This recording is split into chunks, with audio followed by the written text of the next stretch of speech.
First, add the 3 short pieces with the notched area under the armrest hinge. Space the 3 pieces apart.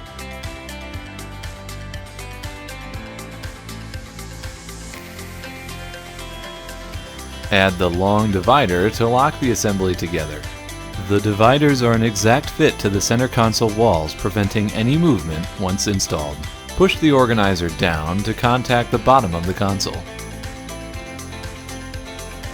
That was easy, but we're not done yet.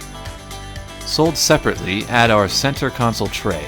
Notice the tray sits on the top edge of the console wall, in the space between the armrest hinge and the console wall. The tray slides front to back, but must be in the back position for the lid to close properly.